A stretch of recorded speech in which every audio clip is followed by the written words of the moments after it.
Ende vom Prolog. Im zweiten Video.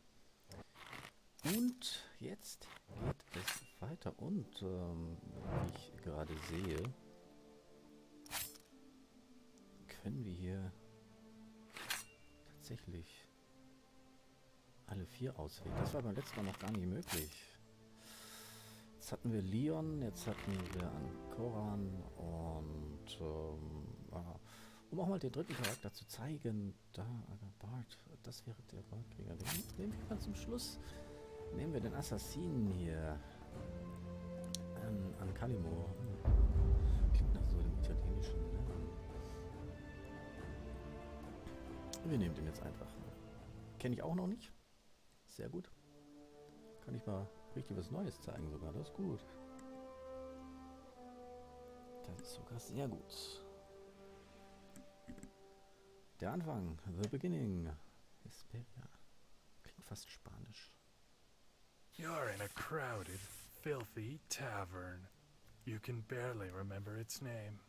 Several empty glasses are scattered on your table. An attractive prostitute is sitting on your lap, her black curls resting on her ample bosom as she smiles maliciously at you, inflaming your fantasies. Suddenly, a noise from the entrance catches your eye. 3 armed guards are heading to your table. They are obviously Leon's men. One of the guards bows slightly to you. Sir, the Sovereign wishes to see you. Well, how could I refuse our beloved Leon? I have just one thing to settle first. You reply, tightening your grip on the prostitute's hips. We are sorry, sir, but the king ordered us to escort you to him immediately. He interrupted you, and now he's abusing his authority. He can't even fathom the risk he's taking.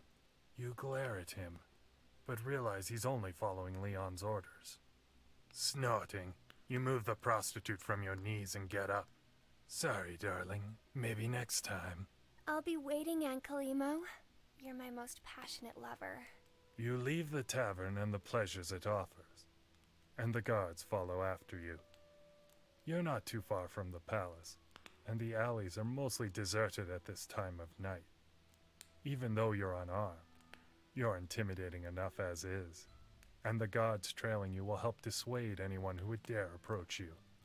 The royal palace appears straight ahead of you, dimly lit by torches which create a luminous path up to its stone entrance.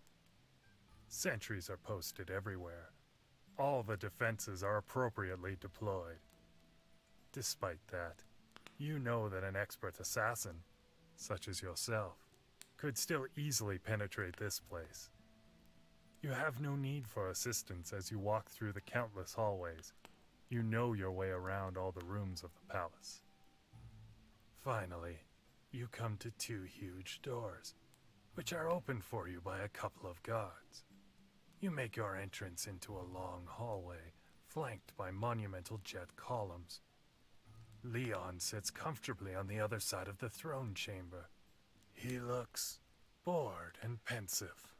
You try to guess what new mission he might have in store for you. As his rank requires, you pay homage to him by kneeling at the foot of the throne and wait for him to speak.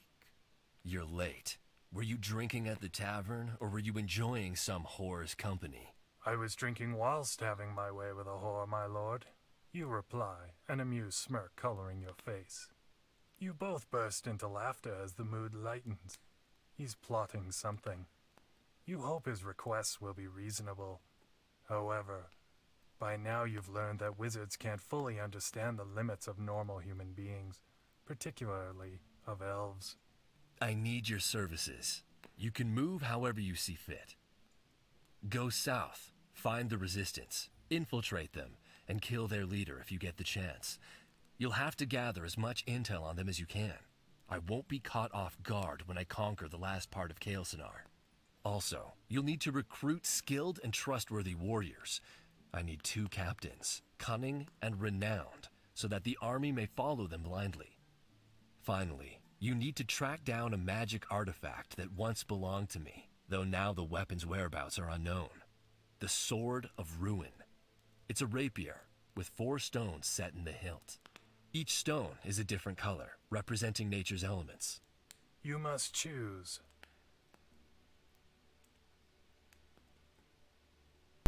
Gut, okay. Ja. Was machen wir denn als erstes?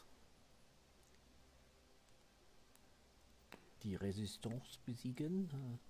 Oder mal ein paar Soldaten finden? Oder das Artefakt? Scheint ja ein interessantes Artefakt zu sein. Das Schwert des Ruins. Vielleicht macht es ja als erstes Sinn, noch ein paar Soldaten zu suchen. Für die Armee. It shall be done, my lord. I've already got someone in mind. I trust your choice, my friend. Without replying, you stand up, beat a fist on your chest, and take your leave. As you walk back through the hallway, you think of your next move. You have no idea what Leon is trying to accomplish, but you know he's ambitious and dangerous. As for his request, you already know where to look for someone who could suit your needs. Without you even noticing, you're already outside the palace, heading home. You wake up in your house as a dim light filters through the windows, illuminating the only room of your austere dwelling. The only furnishings are a table, 2 chairs, and an ottoman at the foot of the bed. A lamp with a burnt candle sits on the table. You don't particularly love comforts. Luxury is not well suited to you, given your profession and lineage. You get out of bed and go wash your face in the bucket of cold water close to the table. Then, you open the ottoman and get the equipment you think you'll need. Whatever road you choose, you'll have to rely on what you're taking now. Wearing the black leather jerkin, you take the knife bandolier and the wrist crossbow. The poison bolts are secured in the belt of your pants. You stuff the bag you'll be taking with you with some cheese, flatware, a blanket, and a canteen. Once outside, you head to the royal stables to saddle your trusty ride. The guards you cross move at your passage. They despise you, yet they fear you. They don't admire your race. You're an elf, a lab rat, and your fame precedes you. You're not happy with their reaction. You want to be dreaded. Careless of those around you, you head to an isolated complex. It's an old barracks, emitting sinister noises. You hear a low growl, and the sound of something scratching at the ground. Upon opening the door, you find a restless animal behind a metal fence. It calms down as it catches sight of you. You caress its arrow-shaped snout, which ends in an odd, sharp beak. The creature is happy to see you, and responds to your touch with a sort of purring noise. Its 4 paws are clawed, and the pointed tail makes it look like a mangy lion. Its massive, muscular body makes it quite an imposing beast. Stay, Gurkhan, stay. You're uncharacteristically sweet to the creature. You'll need to properly prepare him before leaving. All the pieces of its armor are in front of the stable. The Grey Storm is ready about 30 minutes later. You mount it and head to the outside wall. People move out of your way, frightened, as you ride the menacing creature.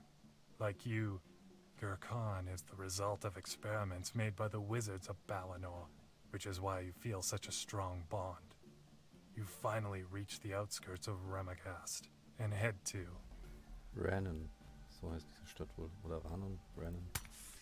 Renun? Nein, da fehlt nur. It's late at night as you approach the city gates. The guards search you, asking thousands of questions.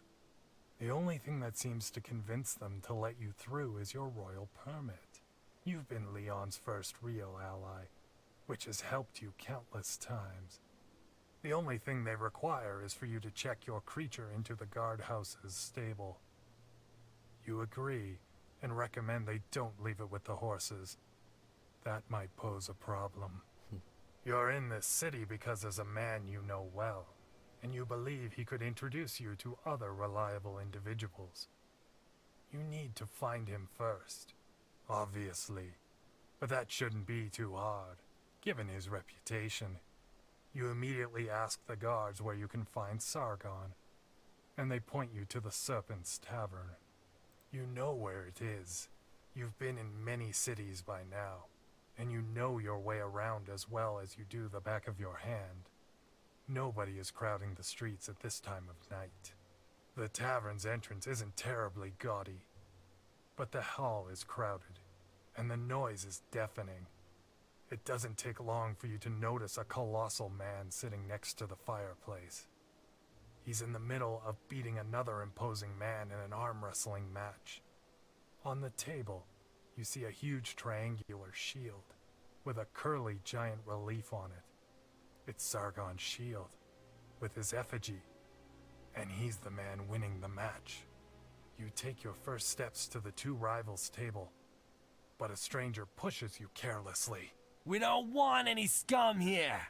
The uproar stops abruptly, and two other men, armed with clubs, come to the stranger's aid. You're surrounded. You didn't conceal your appearance. It didn't even occur to you. You are fully aware new races aren't liked, but you didn't expect such open hostility. You're not too thoughtful. You prefer to act. You need to decide quickly, though, as this may turn into a life or death situation.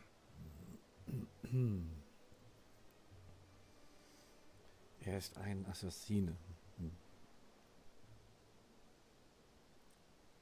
Dazu noch ein fehlgeschlagenes Experiment.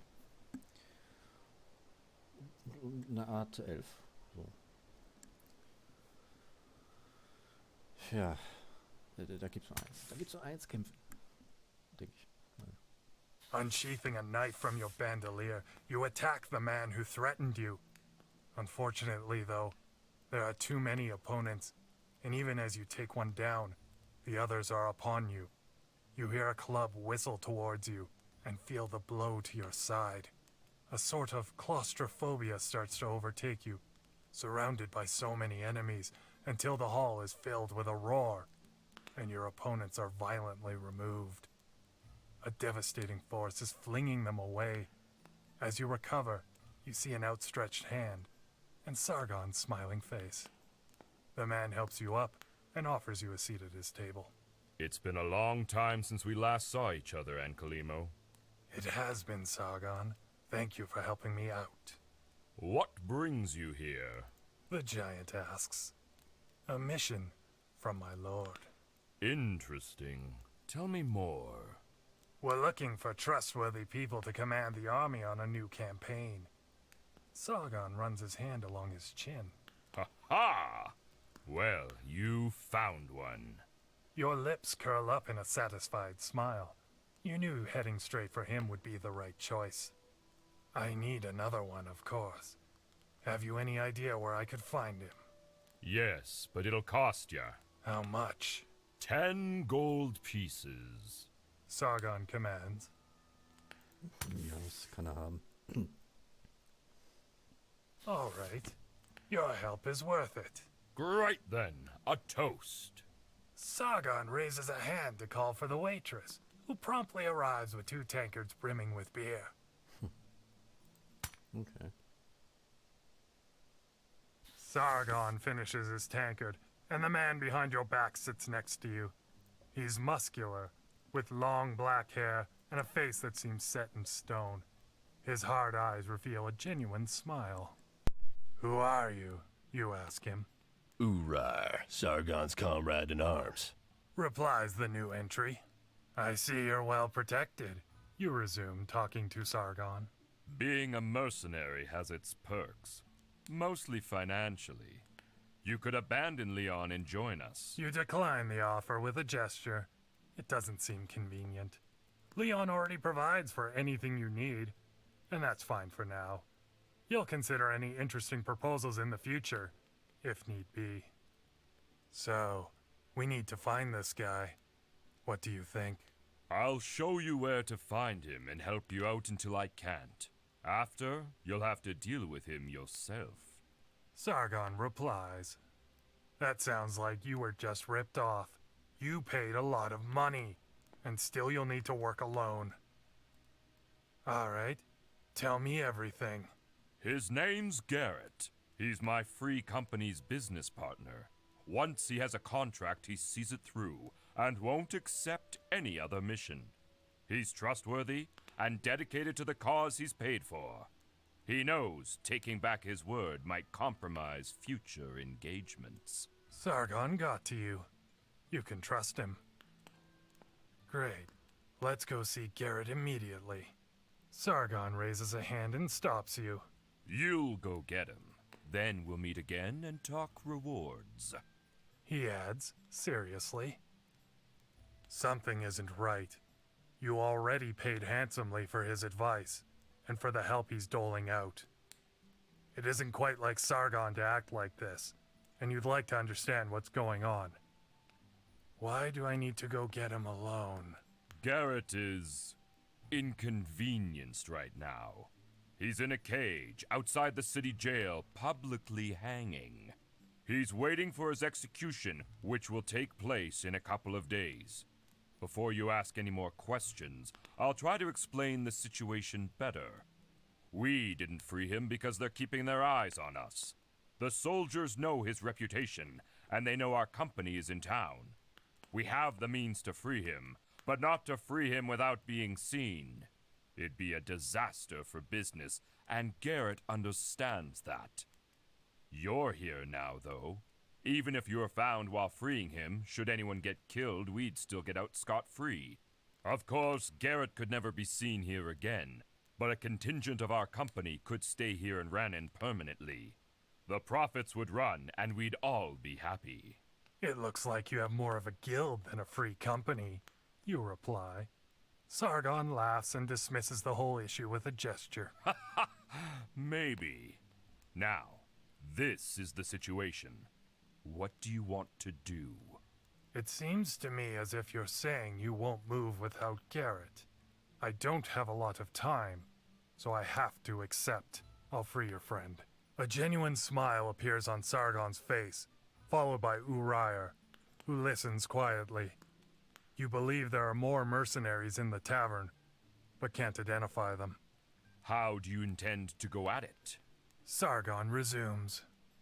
There are two ways. One is quick and straightforward. The other is through a bit of diplomacy.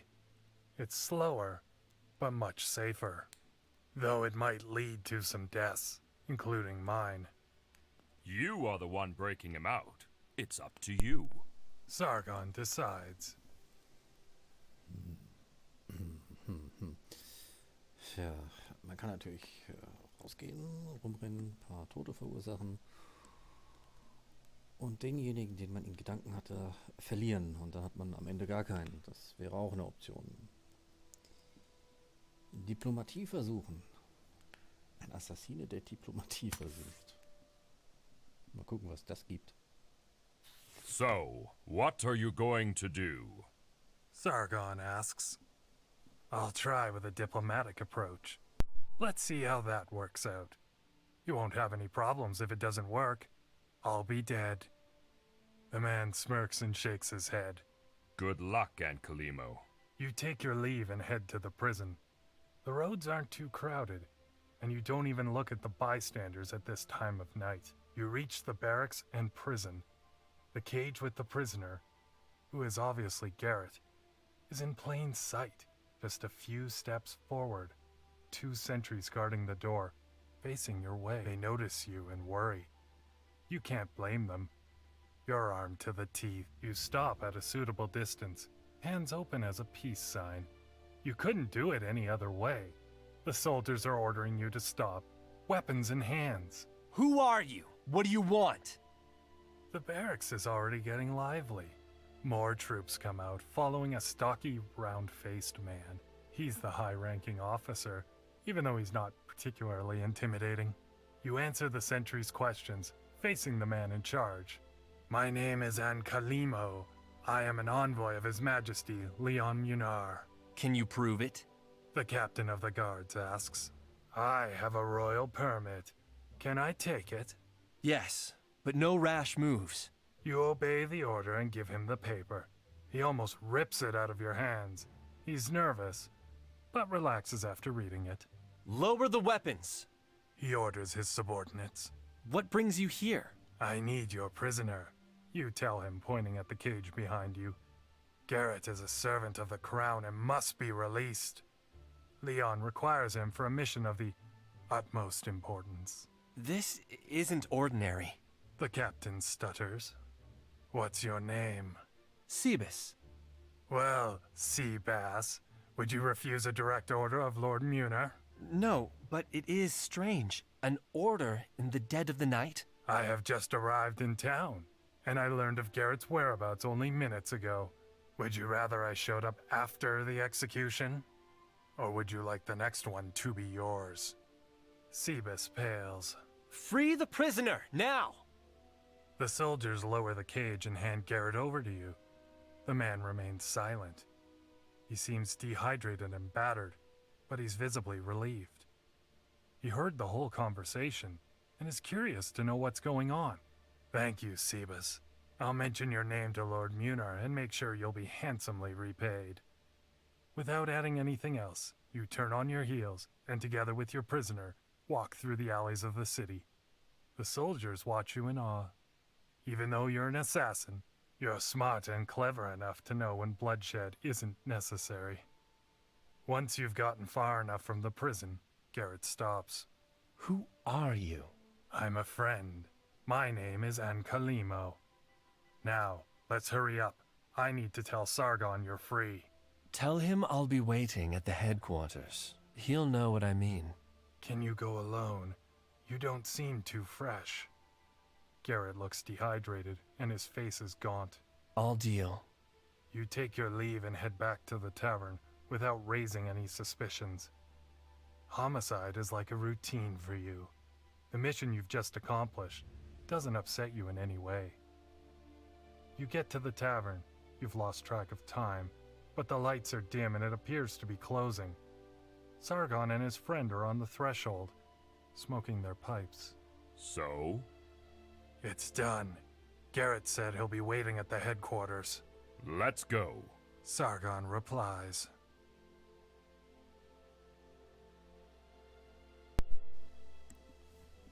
So, vielleicht ist es euch ja auch aufgefallen, dass er mehr erzählt hat, als da steht. Ob das jetzt eine Sache aus der Alpha bzw. frühen Beta ist, weiß ich nicht. In dem Fall war es natürlich gut, dass es vertont ist. Denn so hat man wieder ein bisschen mehr erfahren.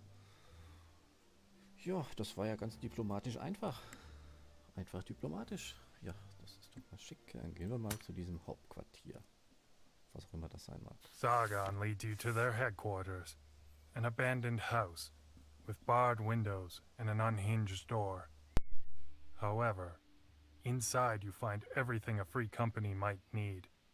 The outside is just smoke and mirrors. Underground, a maze of hallways winds through several rooms. It's a true and proper base of operations. You head to Garrett's chambers, where he's stocking up on wine and food. Sargon welcomes him back warmly.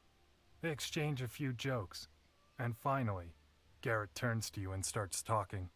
I owe you my life, Ancalimo, and I always pay my debts. Here's a bag with 20 gold coins. It will allow you to do whatever you want from here on out. He points at a leather satchel, with a larger one standing next to it. This one, instead, is an offer to join us.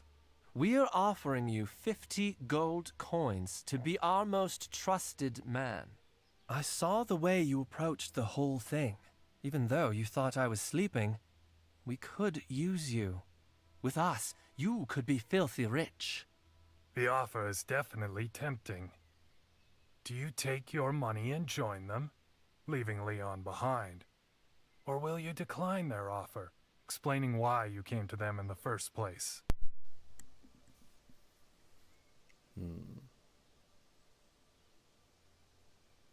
Das ist jetzt natürlich eine schwierige Entscheidung. Aber sich einen König zum Feind zu machen, der auch noch so ein Hexenmeister ist, kann man mal machen, ne? Aber in diesem Fall versuchen wir es doch mal hier mit Wir bleiben dem König mal treu ergeben. I am terribly sorry, but I can't. I have been entrusted by Leon, my lord, with the task of finding 2 trustworthy men to lead his army. One has already accepted, and suggested you to be the other.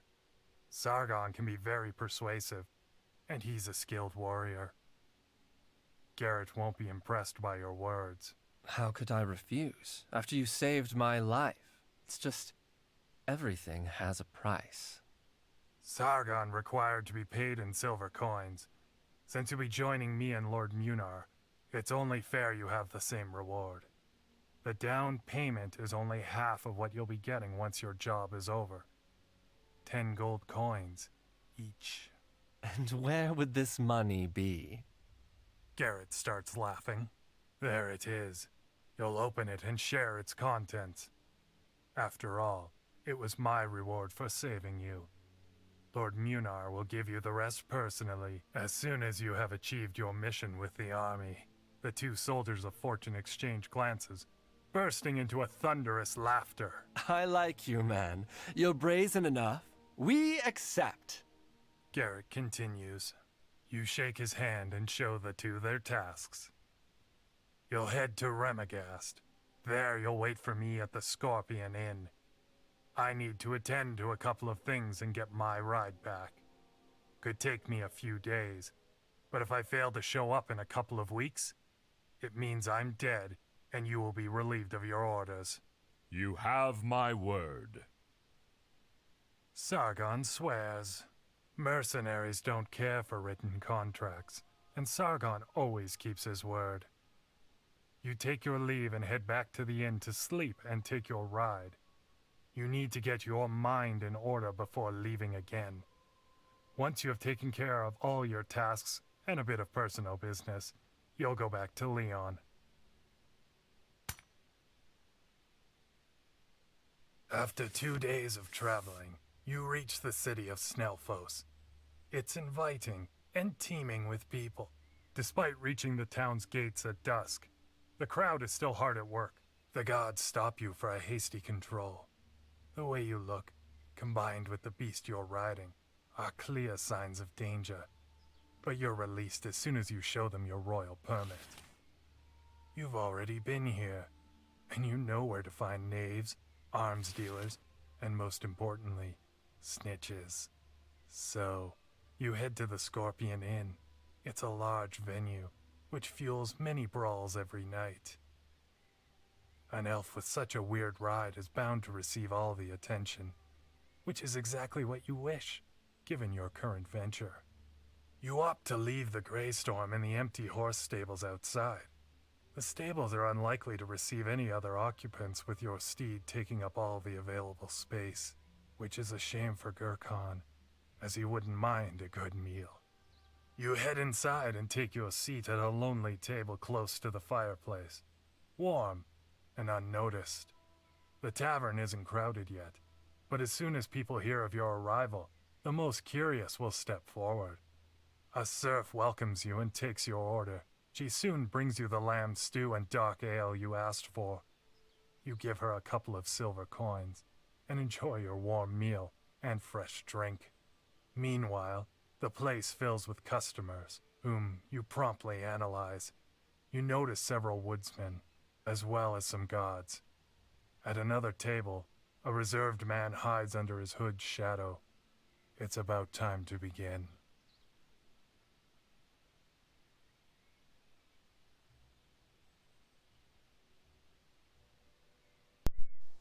Ja, da wurde mal wieder an dem letzten Wort gespart hier. Ja, was machen wir denn? Welche von den dreien? Option, Holzfäller, Wächter.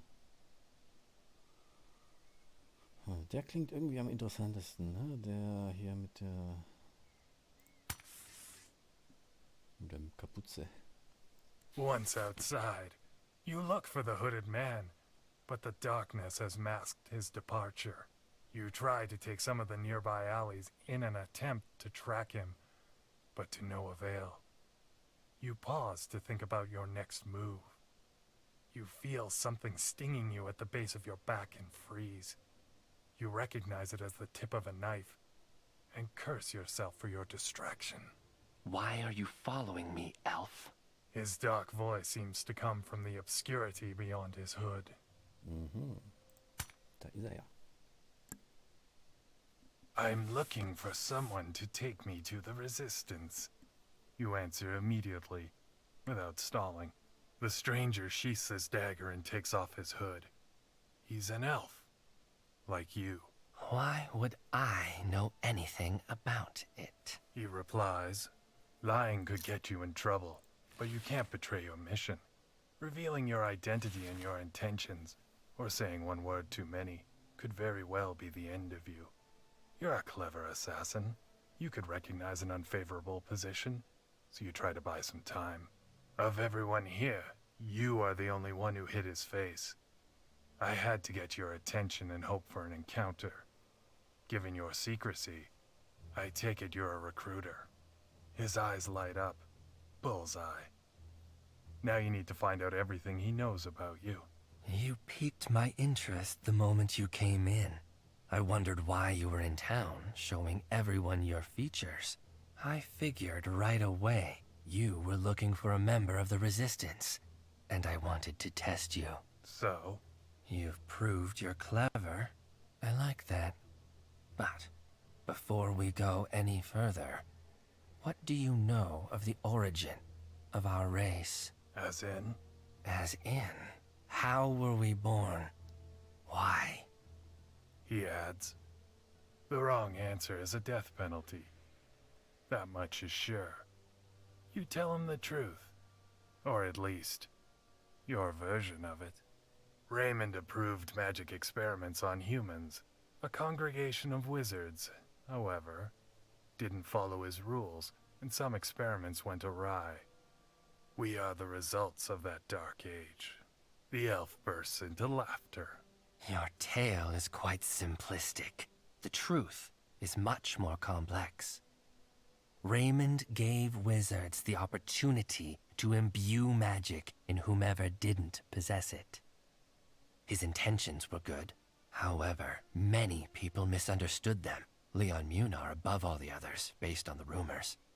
I don't know whether Leon actually took part in any of those experiments, but he is certainly the greatest wizard who ever existed since Triumvar, and the most dangerous.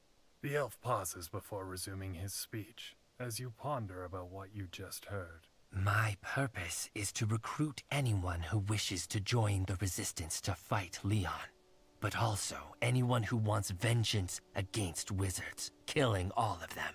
This revelation upsets you.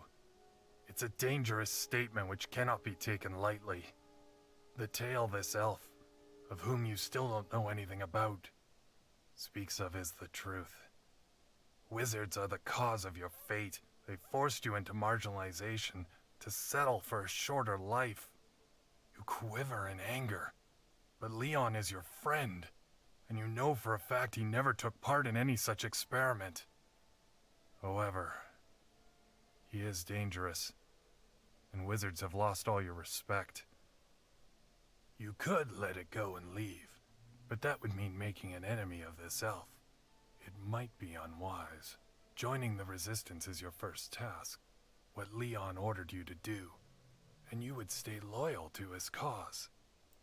Seeking revenge would set you in the opposite direction. The first person you should wish dead would be Leon himself, despite your friendship.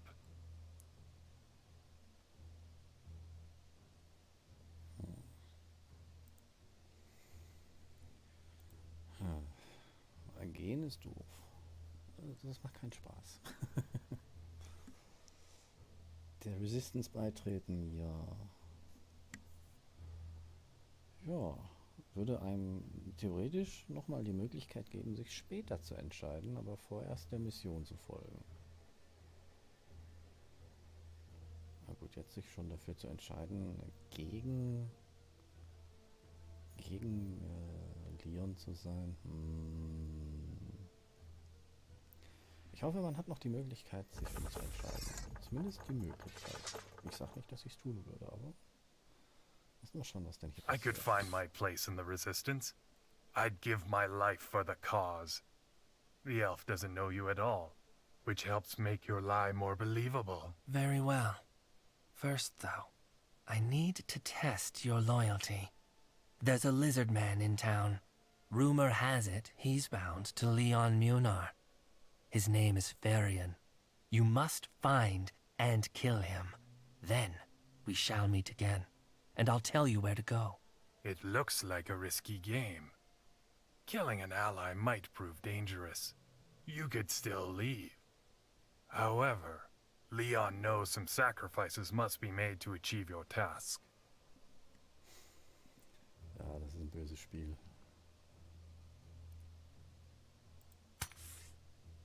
Machen wir es einfach. How will I find you? I don't even know your name. Everything is moving forward quickly. You are ready to complete the mission Leon entrusted to you, even if it means killing some measly ally. Names aren't important. I don't know yours either. I'll find you. Now, get to work. You nod and resume your nightly stroll without looking back. Your ride can stay put for now. You'll start tracking your prey immediately. Na dann finden wir den Mann. Now that you've taken your leave from the elf, you feel more at ease. You find him intimidating. He's more dangerous than you could ever be. And he knows the city. You need to gather some information on the lizard man. Finding him shouldn't be too hard. Lizard men aren't common. But such a rare specimen would probably want to hide out in the suburbs. You head to the shadiest districts of Snelfos, looking for a gambling joint. You know by experience that this could be his headquarters. As you roam around the neighborhood, you keep your eyes wide open, looking for any suspicious movement. It's not easy. The whole area is bustling with prostitutes, thieves, and victims. Meanwhile, you don't want anyone coming near you. Your pointy ears raise no suspicions in this part of Snelfos. They might be a great benefit, if well employed. You run into a couple of men in an alley. They are arguing excitedly with someone else, whom you can't quite make out. The two thugs are robust and their gestures are as clear as day. They're threatening the other man. They might be henchmen of the lizard man, or they may at least know him. If you were to follow your instincts, you'd just go over there right now. But reason suggests following them, unseen, to approach them later. Passt irgendwie besser. You hide as one of the two men unsheaths his sword and stabs the victim. That was predictable. You keep hiding in the shadows until the two go about their way along the area's filthy alleys. Patience and diplomacy suggest approaching them at the right time to avoid upsetting them.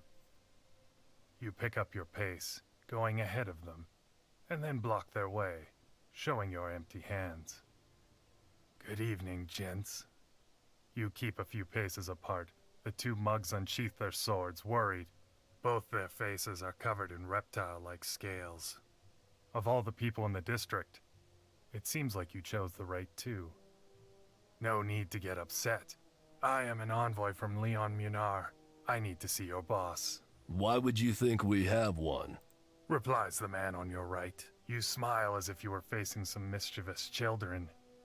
Leon himself sent me here. He told me who his ally is. The two are flabbergasted, and you proceed with your diplomatic strategy.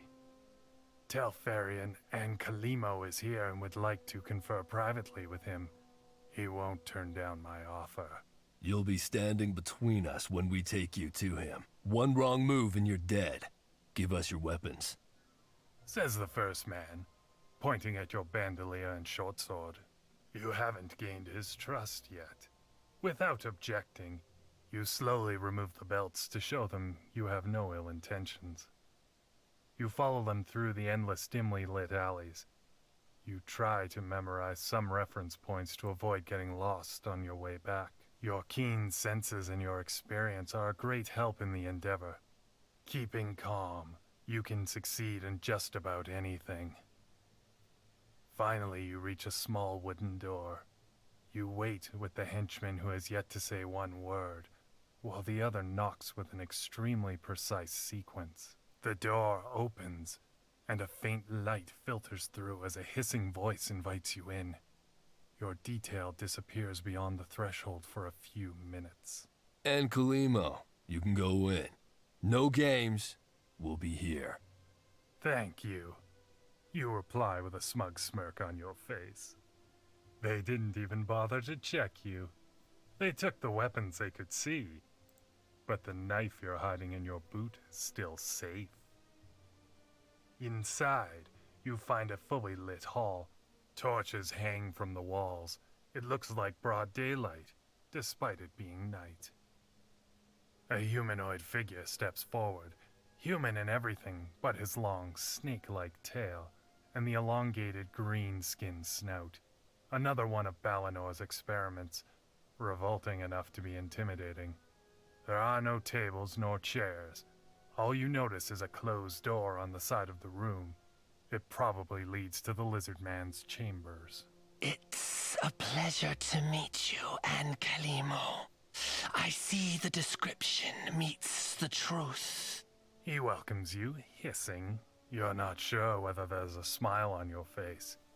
It's the first time you face such a being. What brings you to Snelfos? Leon sent me on a mission to infiltrate the Resistance. He told me you could have some useful information. You hide your lie behind a layer of truth. Which is the best way to conceal your intentions? I might be able to help, but you got to give me a few days. I'm in a bit of a hurry. Leon's projects can't wait. I promise I'll have what you're looking for by tomorrow. That's reasonable enough. You reply, accepting. Do you have a place to sleep? Varian asks. It's time to act. You could tell him the truth, that you already have a room at an inn, or lie and tell him you haven't looked for anything so far.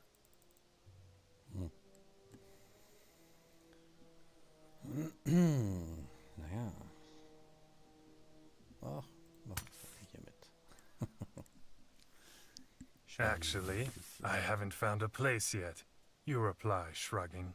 Don't worry then. You can sleep in my humble abode. Offers Varian, condescendingly. He turns to the door behind him, pulling out a key, and unlocks the door, gesturing at you to follow him. This is the moment you've been waiting for. Varian is in front of you. There are no weapons in sight, but the movement to take yours would be too slow. Perhaps you could immobilize him and strangle him with your bare hands. You need to kill him now, but the two henchmen might come running. Alternatively, you could try your luck fighting a powerful and muscular creature.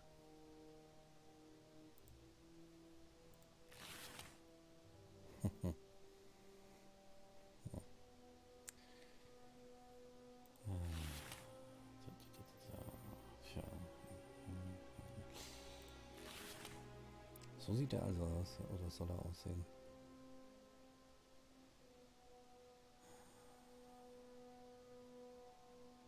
Also kämpfen ist wahrscheinlich die unsinnigste Methode und das war vermutlich auch. Das macht zu viel Lärm und dann kommen die anderen beiden rein. Dann ist man in der Unterzahl, das ist schlecht. Das könnte genau zu dem gleichen Ergebnis führen. Also probieren wir doch mal das mit dem Würgen aus. Das könnte auch bei so einer Echse funktionieren. You jump on him without using any weapon to take advantage of the element of surprise. You take him by the neck, catching him off guard. However, you forgot one major detail. He's stronger and has a tail. Varian grabs your hands with a steel grip and crushes your wrists. At the same time, he wraps his tail around your neck and squeezes until your bones crack and break. You drop to the ground, lifeless. Okay, das mit dem Schwänzle hinten habe ich wirklich nicht bedacht. Okay, also nochmal. Was? Nein, nochmal. Gut. Actually, I haven't found a place yet.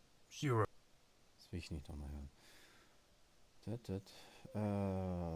Jetzt bedenke ich mal das Schwänzle hinten. Das ist ein Nachteil. Also gab es ja auch den Hinweis in der Todesszene gerade. Oh, ohne eine Waffe. Also machen wir das mit Waffe jetzt. You crouch to get the dagger in your boot. It just takes a fraction of a second. More than enough. Varian is surprised. He recognized you and trusted you. He watches, helplessly, as the dagger flies against his face. It stabs his right eye, piercing through his skull. The lizardman drops down with a thud. You hurry to get the dagger before the two thugs come in. Just in time, the first one enters and you throw your blade once more, hitting the man's throat. You jump on the corpse to get his sword and attack the other one. Doesn't take more than a few blows to defuse the threat. Without wasting any more time, you retrieve your belongings and head for the inn, wishing for a calm and restful night. Gute Szene. Dann mal gute Nacht. The next morning, you wake up feeling fresh and rested. The night was demanding, but it did bear good results. The elf is sitting in a corner of the room. He's just as dangerous as you thought.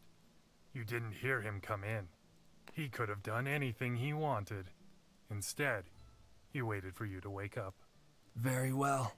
Get ready. We're going south. 1,000 questions rush through your head, but you don't say anything. The first part of this new adventure is just beginning. The journey south with your silent partner was quite smooth.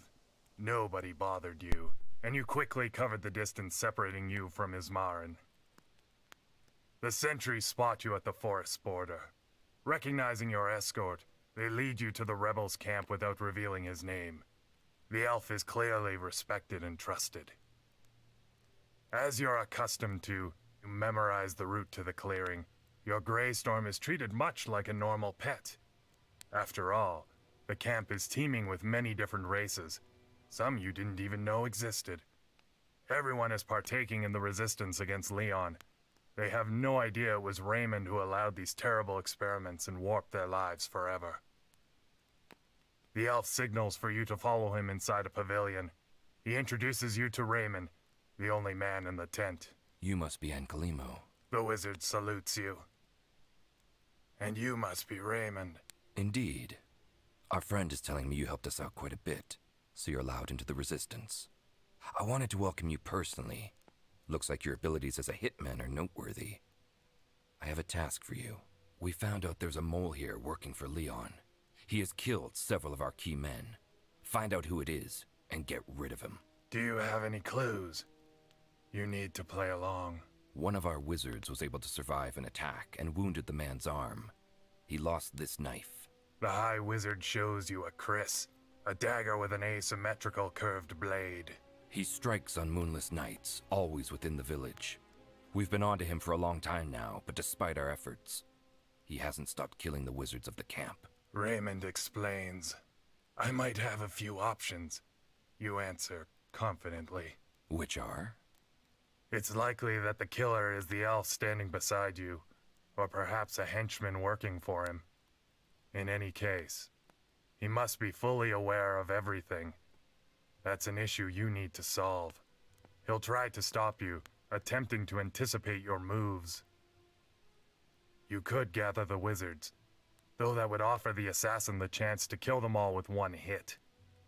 Or you could take up a hidden position in the night in some strategic place on site, preferably somewhere high.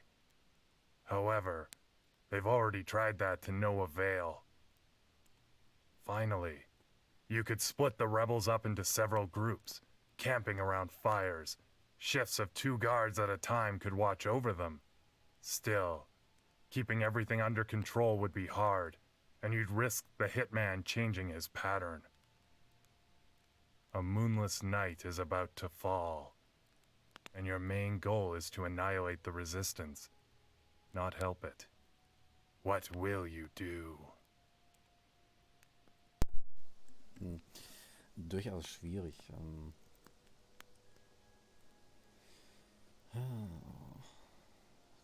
bisschen überfliegen.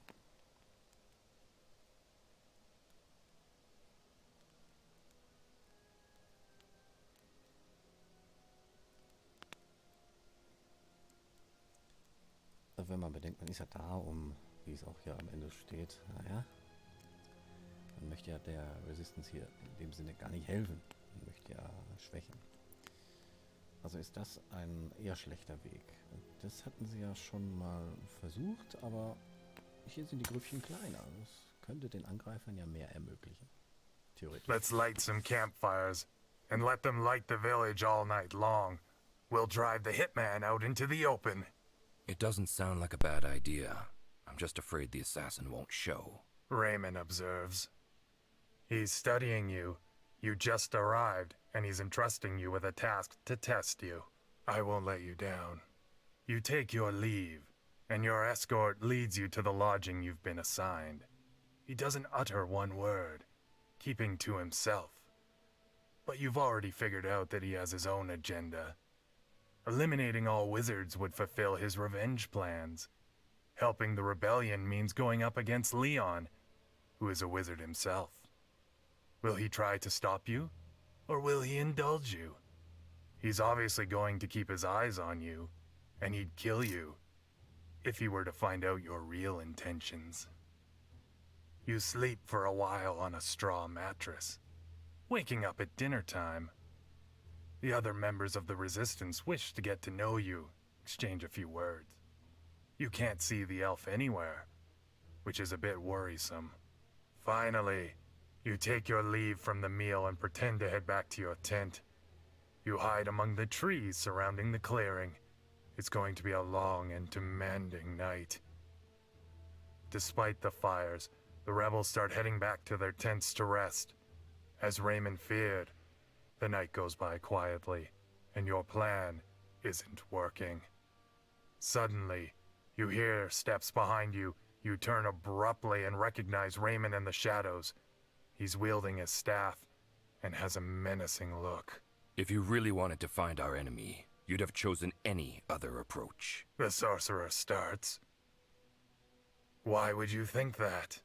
I talked at length with your escort, and we came to the same conclusion. Leon sent you, and you're probably an accomplice to the assassin. Leon's clever. You, not so much. You can't figure out how they figured out your deception.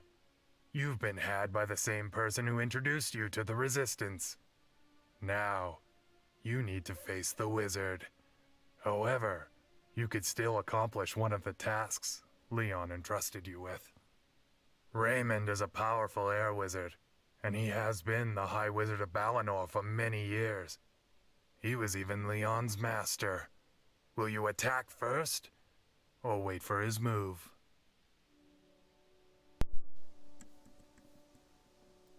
Damit habe ich jetzt weniger gerechnet. Wind. Das heißt, er könnte einen da durch die Gegend schubsen. Also versuch das doch mal mit dem Angriff zuerst. Könnte funktionieren. You're bold to the very end and throw a knife from your bandolier. You want to surprise Raymond and try to wound him from a distance. Unfortunately, he expected such an attack. He conjures a vortex which deviates your weapon. As he's in a defensive stance, you try to attack yet again. Will you try striking again from a distance? Will you unsheath your short sword and engage in a close-quarter fight? Den ersten Angriff hat er abgewehrt. Jetzt rechnet er eigentlich mit einem Angriff aus der Distanz. Kann gut sein.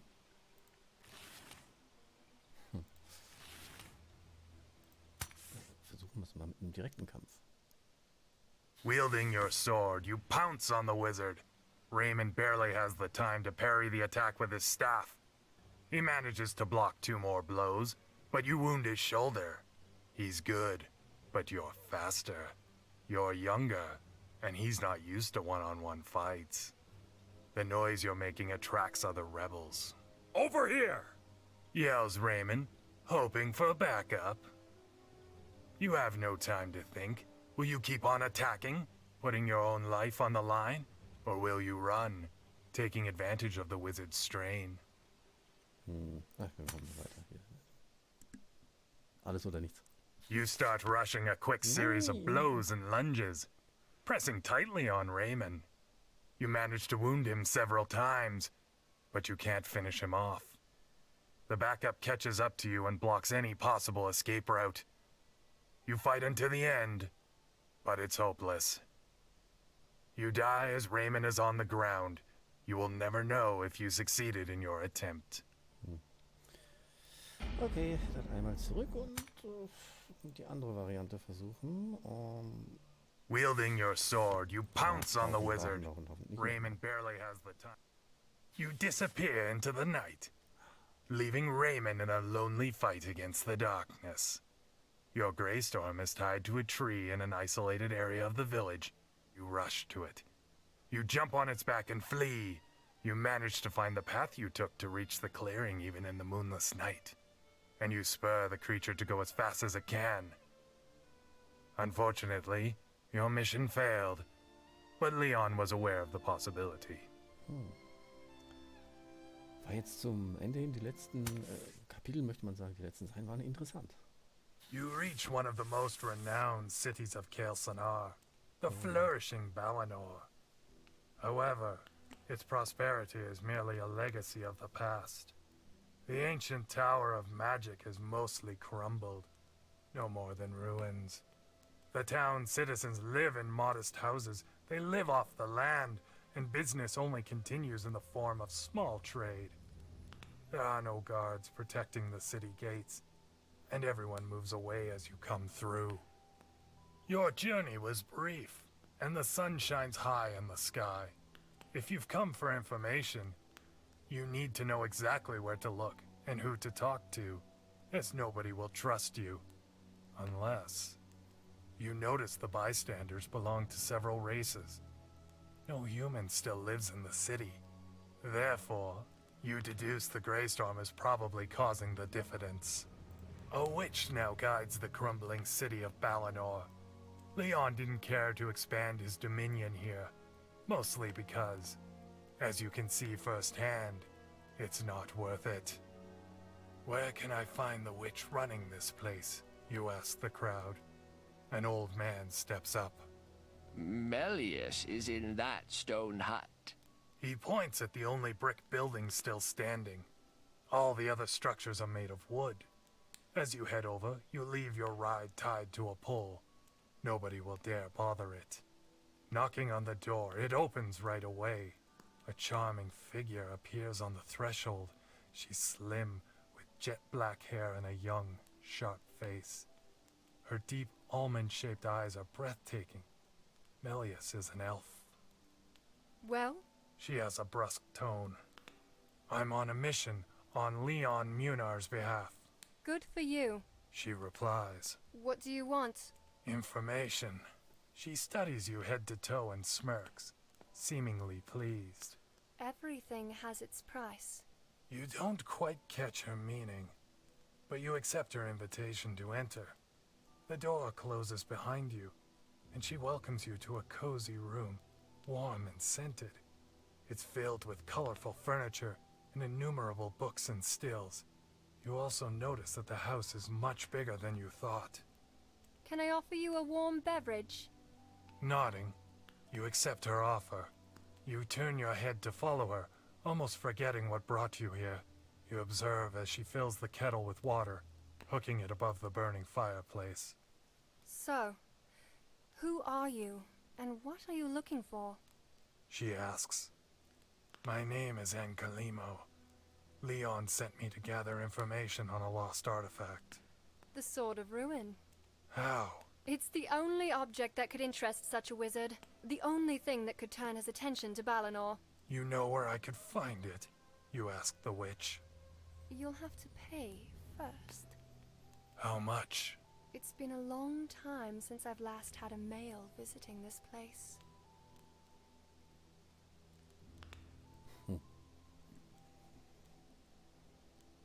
Okay. 4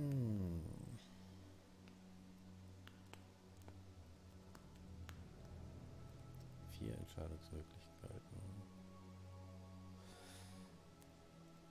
einfach so annehmen oder ablehnen ist halt auch doof irgendwie. Das ist noch nicht ganz so sicher, auch wenn sie sich, ich sag mal, offen zeigt. Aber man weiß ja nicht, ob sie wirklich was weiß. Ja, das quatschen wir doch mal ein bisschen. Ich glaube nicht, dass man hier stirbt. Hoffe ich. I'd never turn down such an offer. But how can I trust you? I've only just met you, You're clever. she replies. I like that in a man. I've been alone for a long time, Ancalimo, and you're a very attractive elf. I'm looking for a mate to share my bed with. Even more, perhaps. But the bed will do just fine for now. The woman's earnestness floors you. There's no ambiguity in her voice. But you're not that kind of person. Her beauty, however, does have an effect on you. It'd only be a one-time thing, of course. Besides, Melius is a witch. If she wanted to bend you to her will, she'd have done so easily. Schicke Unterkunft.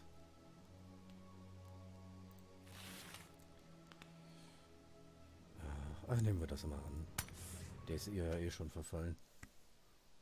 I pale at your charm. I'll be happy to spend some time with you. She smiles and invites you to her bedroom. An intoxicating scent lingers in the air. It's been a long time since you've been with a woman. Well, you've always paid for it. You get lost in each other's arms, melting into a burning and passionate intercourse. You've never felt something quite like this. Your heart is brimming with joy, and the pleasure is all-encompassing. You wonder if Melius is using her magic to render everything better, if not more. What is this connection you feel to her? She's painstakingly beautiful, but that can't be all. You have no idea how much time has passed, and you're still in bed when she upholds her side of the bargain. There's a collector of rare objects in Rost, close to the border. Somebody reported seeing the sword in his private collection. Are you sure? That's all I've heard. You'll have to find out yourself. Unless you wish to stay here with me and let go of Leon's madness. Her proposal surprises you. Suddenly, your world could change. Okay, das ist gemein, sagen wir mal. Und das Bild hier ist gut versteckt. Ja, mein Pfeifatmen, super. Kommt von der Erkältung. Ne, jedenfalls ist es hier eine schwierige Entscheidung. Ja.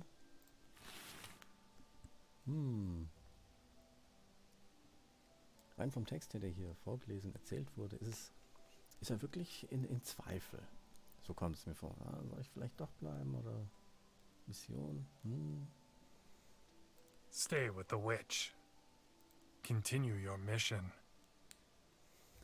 Aber es ist halt auch eine Hexe, auch wenn sie 11 ist. Ne? Deswegen gehe ich mal der Mission nach. Tempting as your offer may be, my lord relies on me. I'll be back once I'm done. You reply firmly. She shrugs, getting off the bed and putting her clothes back on. Her face is clouded. What else could I expect? We just met, but life's so short for us. She sighs. She pauses briefly and continues. Go on your way, Ancalimo. If destiny wishes, we'll meet again one day. You watch as her alluring silhouette heads to another room. Reluctantly, you get up and dress too. Part of you would like to stay, but Leon's mission is more important. After a few days' travel on your Greystorm, you reach Rost, a small commercial town bordering T-Bosch. The place is bustling with merchants and convoys. There are so many different races and animals that you and Gurkhan don't even stand out. Many soldiers are watching the village, but they seem bored and distracted. Rost is a quiet place, where guilds rule all trades. It's not a large city. It's merely a small town with a close circle of wealthy lords, of whom you can see the houses of, on 2 hills. You presume the collector you're looking for lives in one of those sumptuous dwellings. You approach a soldier to ask for information. I'm looking for a collector of precious items. They told me I could find such a man here. The soldier kindly points you to one of the houses you've noticed. Ask for Lord Gorlakin, but I doubt he'll see you without an appointment and with such equipment. Oh, I'm just an envoy. I think the Lord will see me immediately, as soon as he reads the letter by my lord. The guard shrugs and loses all interest in you. In any other circumstance, you would have been flooded with questions. You finally head to the white complex, which contrasts with the pink one close by. As soon as you reach the supervised gates, 2 soldiers stop you and ask you for your identity and for your reason for visiting. My name is Ancalimo. I am an envoy of King Leon Munar. I would see Lord Gorlakin for business. You show your royal permit. The guard examines you and reads the paper. Everything seems in order. You'll have to leave all your weapons here, though. Your animal can stay in the stables here. Without objecting, you hand over all your weapons, even the ones you were concealing. You wouldn't want to give the wrong impression. They have to trust you. You take Gurkhan to the stables, escorted by the soldier who stopped you at the gate. They are extremely large and host several gray storms like yours, as well as other creatures which seem to come straight from fairy tales. You assume the Lord is a magic enthusiast. This must be the right place. Finally, the guard takes you to the building's door. The property is teeming with people, mostly servants intent on all kinds of tasks. You can feel that everyone is happy to be hard at work. You take your seat in a large hall with chairs lined with burgundy pillows as the guard calls for his lord. You don't have to wait long. Leon's name is an effective means of persuasion. A tall and toned middle-aged man welcomes you. He has long, streaked hair. His face is marked by several scars, and as he stretches his hand to shake yours, it feels as if you're gripping a chunk of marble. He's definitely a former fighter. Welcome, Ancalimo. I'm Gorlakin. So what do I owe the pleasure of a visit from Leon Munar's envoy? His deep and kind voice doesn't give off any sign of fear or uncertainty. Thank you for receiving me without any notice, Lord Gorlakin. His Majesty sends me here for your collection of weapons and other rare items. He'd like me to see it before making an offer on some of your pieces.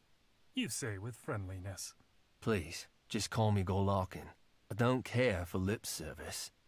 I'm extremely honored for His Majesty's interest. However, I must warn you, not all pieces are for sale. But first, let's see if there's anything you are interested in. He smiles and takes 2 crystal glasses from a sideboard. He pours an aged wine in both, offering you one. My collection is so wide and full of history, we'll be parched by the end of it. You raise your glass and toast with your host. The wine is of outstanding taste, and you sip it carefully, afraid it might inebriate your senses. After the welcome drink, Gorlakin takes you upstairs through a series of refined hallways and chambers. Hanging on every wall are weapons, suits of armor, and jewels of all kinds. None of them have any magical properties. They are just amazing artifacts of rare craftsmanship. I took this during a fight in Athenios. It's one of my favorites. I made a fortune and got good fame, working as a soldier of fortune. Says Gorlakin, visibly proud. You drink in all the information and keep your eyes wide open. Is there any piece you are particularly proud of? Gorlakin swells up. Come with me. You follow him to another hall with a glass display case. Hanging by a copper thread is a magnificent, polished rapier. 4 different colored stones are set in the hilt. You recognize it right away without having to hear his explanation, which simply confirms your theory. This is the legendary Sword of Ruin. It's a magical artifact, The only one I know. It was forged years ago to stop the Emperor Triumvalo Tonor, and was brandished by the mighty Daragast Lear himself. What are its virtues? It can hinder all the elements. Earth, air, water, and fire can't harm anyone wielding this blade. With this rapier, it is possible to face any wizard on a leveled playing field. The Lord explains. Of all your pieces, this is the only one that could interest my lord. How much for it? You ask, getting straight to the point. The man shakes his head. It's not for sale. Not even to Leon Munar? You hope your lord's name might change the collector's mind. However, Gorlakin doesn't seem swayed at all. This object is far too rare. Nobody could pay the sum it's worth, not even Leon Munar.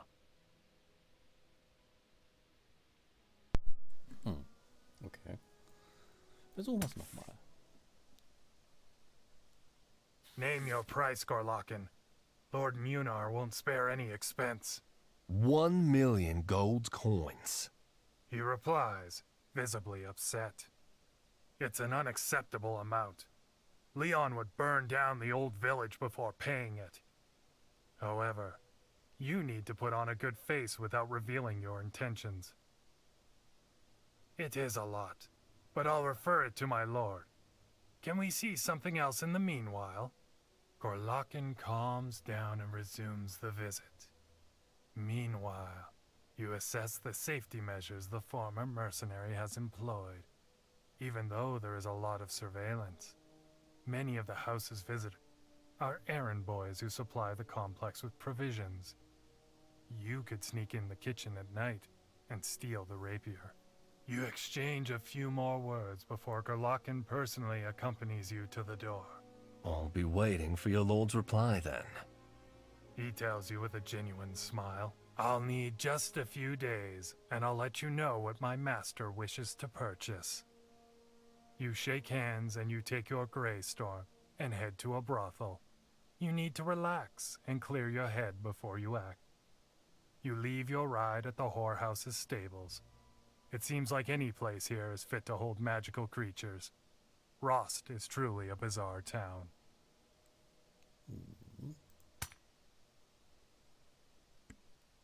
Planning the heist took you all night. The prostitute you met was well worth the money you spent. Leaving Gurkhan at the stables, you take a walk around town as you most see fit. A light breeze is blowing in the morning air, and you ponder on what seems to be the best way to retrieve the artifact. The town seems like a mere backdrop for your grand deed.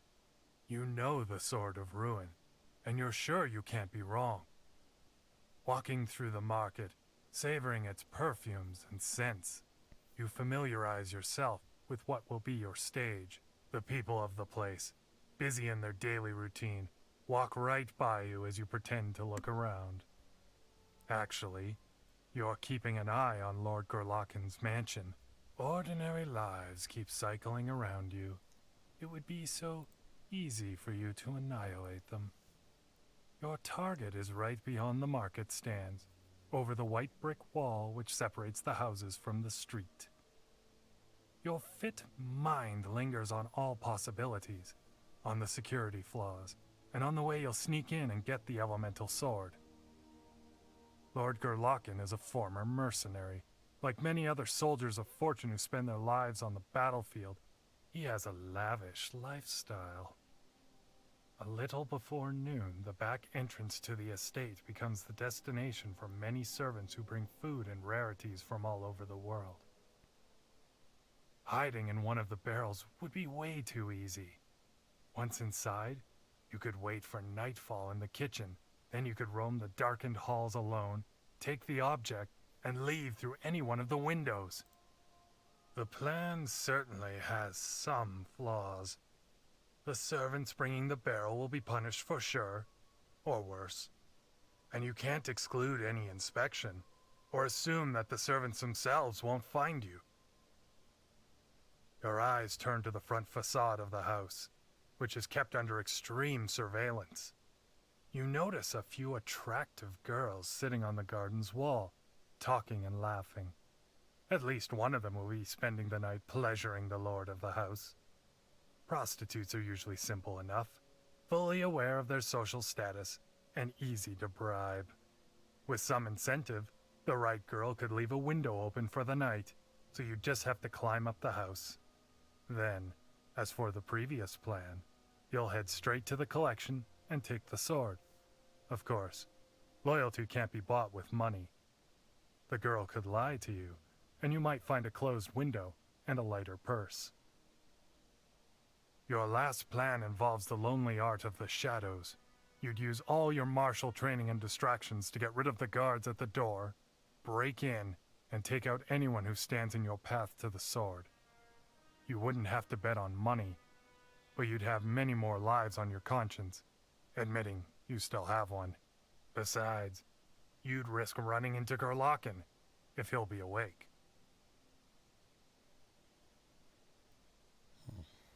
Ja, wieder 3 Optionen, wieder 3 gute Optionen, die man hier auswählen kann. Ja.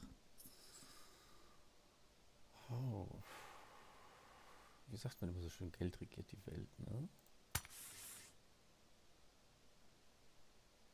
You approach the group of girls who are talking gaily and laughing. They watch you with an elusive glance, and you decide to exchange a few words with them. You need to try and understand whether they'll enter the collector's home. One in particular looks interested in you, or at least in your purse. Want to come with me tonight? I'll be a guest at Gorlachen's, but I don't like common foot soldiers. You look exotic. She smiles. Could we discuss this someplace more private? You whisper in her ear. She accepts your offer and the two of you head down a deserted alley. The prostitute misunderstood your intentions and offers to pleasure you, but you're focused on the mission at hand.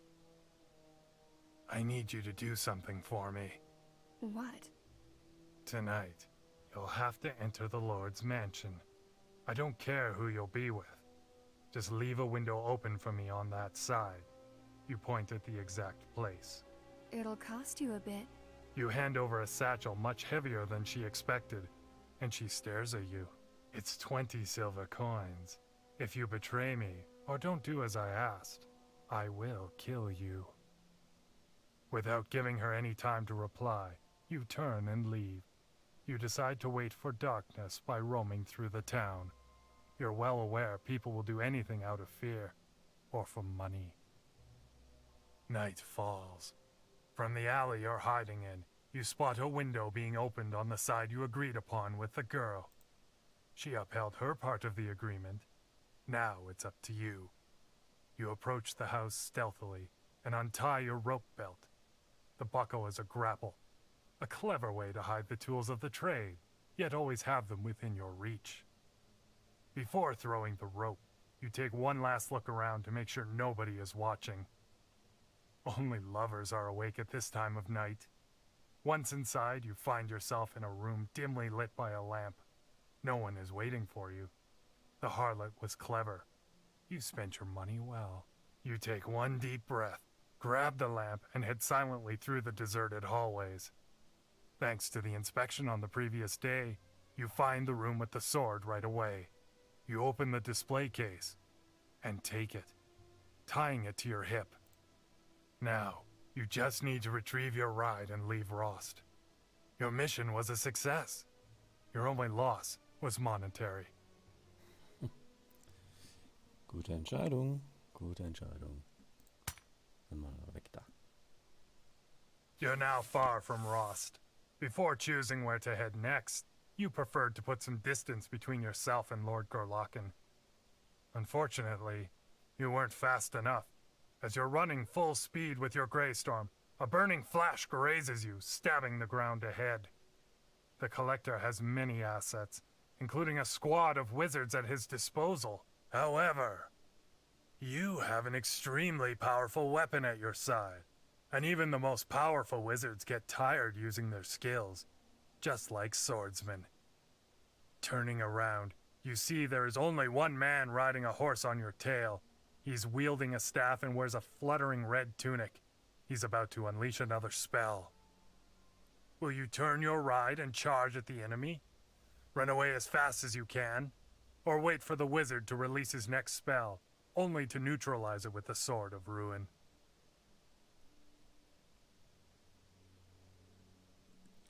Oha.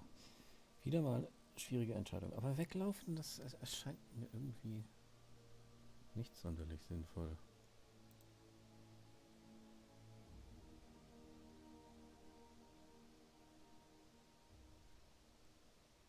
Mir gefällt das Charging. So auf ihn zurennen. Das ist etwas, das eher unerwartet kommt. Hoping it will work, you unsheath the rapier and turn Gurkhan. You charge at the wizard who didn't expect such a bold move. He tries to attack you once more, but misses. As you approach him with the rapier pointing at his chest, he hastily hurls another fire arrow at you. The burning dart hits the Sword of Ruin, melting it in mere seconds. This wasn't supposed to happen. You've been conned, but you can't stop to think about that just yet. You need to end this fight. The Grey Storm rushes head-on against the horse, mauling at its neck and unsaddling the wizard. You turn Gurkhan to face the stunned man on the ground. The creature bites his head off, gulping it down without even chewing it. Perhaps the collector himself didn't even know the sword was a fake. Otherwise, he'd never send a wizard after you. You reluctantly leave the rapier's hilt behind. You've just wasted your time here. Now, you need to choose your next move. So erfolgreich erschienen, so nutzlos war es anscheinend.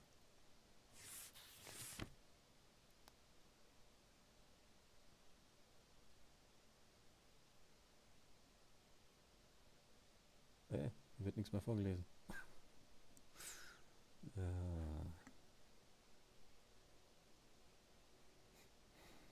Dann will ich mal selber lesen. You finally finished tending to all your tasks. It's time to return to Ramagast. When entering the city, you're recognized right away, also due to your Grey Storm. First you head to the inn where you agreed to meet with Sargon and Garrett. As the two come down the stairs, they nod at you. You approach them smiling, greeting them as warriors. You sit down at a table and order breakfast. It's still early in the morning. So how are you? How are you like in the city? You ask for small talk. Warm and chaotic. Everyone's in frenzy for Setterpor's forthcoming siege here. Leon has put everyone to work, Sargon replies. Well then, let's have breakfast and head over to him. At a place you're quickly announced in, and Leon welcomes you smiling. He can't wait for the news you gathered on your mission. You kneel down before him, Sargon and Garrett behind you. Welcome back, my friend, says the king. Thank you, Leon. It's a troublesome period. I hope I served you the best I can. I'm sure you have. Now stand. You all obey, and Leon studies your friends. These are Sargon and Garrett, the men I choose to guide your army. They're strong, reliable, and precise. They are extremely experienced and will follow your orders to the detail if well paid. Leon smiles. They're mercenaries, but they seem perfect for your needs. Very well. Now wait outside. I'll have you called in a while. I want to know how you'll prepare my army. First through, Ancalimo has something to tell me. The two bow down and leave the throne room. Your face clouds. Not all missions went as Leon would have wanted. So Ancalimo, tell me, should you tell him about the resistance first, or should we start with Sword of Ruin? Machen wir das mit dem Schwert als erstes.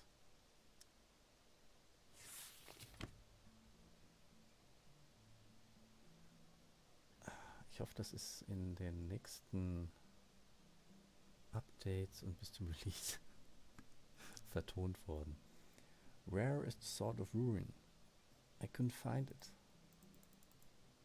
Achso, das ist schon alles? Erklärt nicht mehr? Okay. Dann kommen wir zur Resistance. I managed to infiltrate them, but I had to abandon the mission. There are a lot, some of them wizards, and Raymond is set on taking you down. But they have some internal struggles that could play out in our favor. What do you mean? I met someone who hates wizards, you included. He's killing all the sorcerers in the resistance and will weaken them. Anything else? Nope, Leon. Dismissed. So.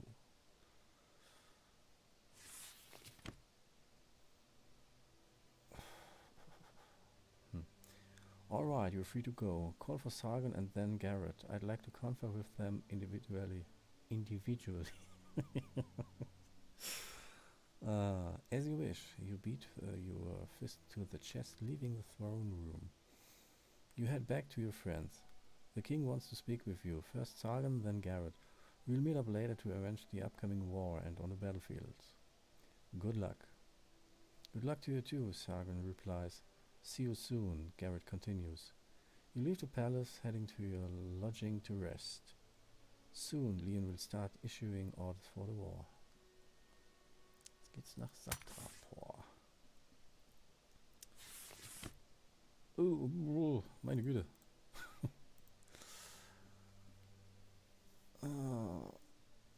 Das ist alles noch, auch ohne Bildhinterlegung, wie man sehen kann. Das ist noch schwarz. Aber grundsätzlich geht es ja hier weiter mit der Geschichte. Das ist ja schon mal gut, dass sie noch nicht hier einfach abgebrochen wird. Und sein Part ist ja echt lang. After a few days, you leave for Satrapor. The provisioning line is efficient, and the war engines work well. The army moves slowly, and the scouts explore the road ahead. It's no surprise to you when an enemy force intercepts you. Once Leon is informed of the issue, he summons his commanders, including you. He arranges everything for the battle, assigning you the task of leading the cavalry. Everyone takes their positions, waiting for the enemies. You outnumber them. Overwhelming them shouldn't be hard. However, the troops you're facing are well assembled. Among the enemy's cavalry forces, you see a numerous Greystone pack. A force like that will be hard to take down. Everyone is lined up. The silence is surreal. Then the ranks stopped attacking, and the uproar of war becomes deafening. According to Leon's orders, you'll have to wait. Leading the cavalry, you will intervene only when the battle is raging. You keep watching the situation until it's time to get in the fight. Should you go for the archers or for the foot soldiers?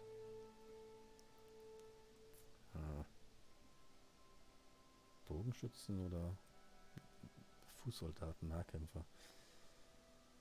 Aber wenn der Kampf doch schon läuft, wäre es doch mit den Bogenschützen eher gefährlich, weil man damit auch die eigenen Leute umschießen könnte.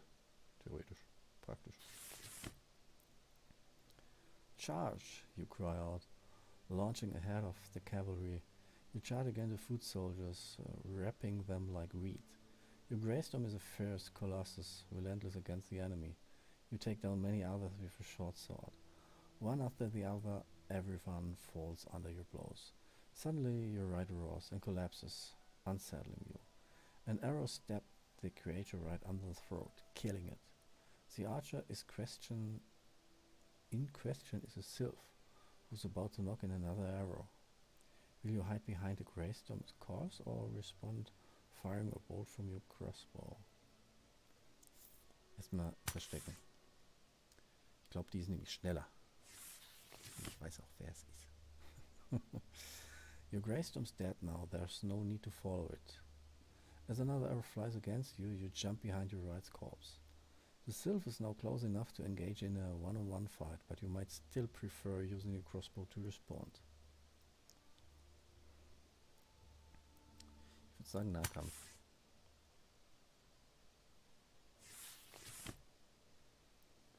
Unsheathing your sword and dagger, you pounce on her. The sylph didn't expect it, and you manage to break her bow. She jumps back, unsheathing her sword and the dagger. You both use the same weapons and start observing each other. The battle's uproar dulls your senses, but right now it's as if you were the only one there. Will you let her attack now, or will you try to surprise her once again?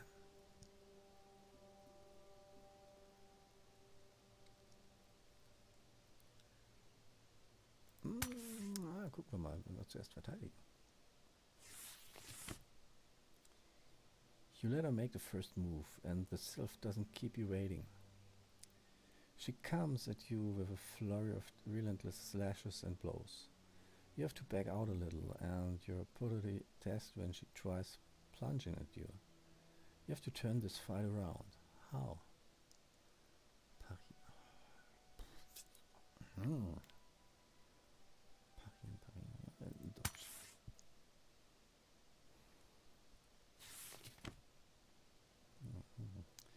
With a click-leg jolt, you dodge the fierce attack. She grazes you, but the lever jerkin saves you from a dangerous wound. The sylph almost hurt you badly. Now, Fu, she has to take care of your blow. To your surprise, she manages to deflect the attack perfectly with her dagger. You both jump back, glaring at each other. Right then, the battle tramples both of you. The resistance is retreating. You can't understand why they're retreating right now. But fire is raging on the battlefield, and Leon is bound to be the cause of it.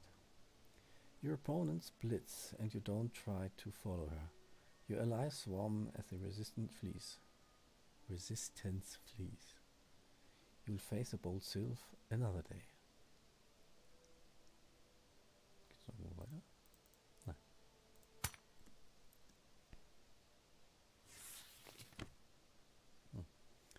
After the fight, you let the survivors run and reunite. Your losses are insignificant, but you took down many of the opponent's soldiers. You may camp to rest and prepare an area to tend to the wounded. You won't be able to stay there for long. You wouldn't want to risk running into the resistance army just yet. The next stop is Setrapor, and the rebels now have a good idea of the force they're up against. Oh ja, und dann ist es hier zu Ende mit Ancalimo. The Ballad Singer. Ja gut. Ich bin mal gespannt, wie es dann mit seiner Story weitergeht. Schauen wir einfach mal. Ich werde auf jeden Fall davon berichten. Mit einem Video, wenn es dann offiziell wird. Bis dahin, viel Spaß beim Ausprobieren der vielen Entscheidungsmöglichkeiten, die es gibt.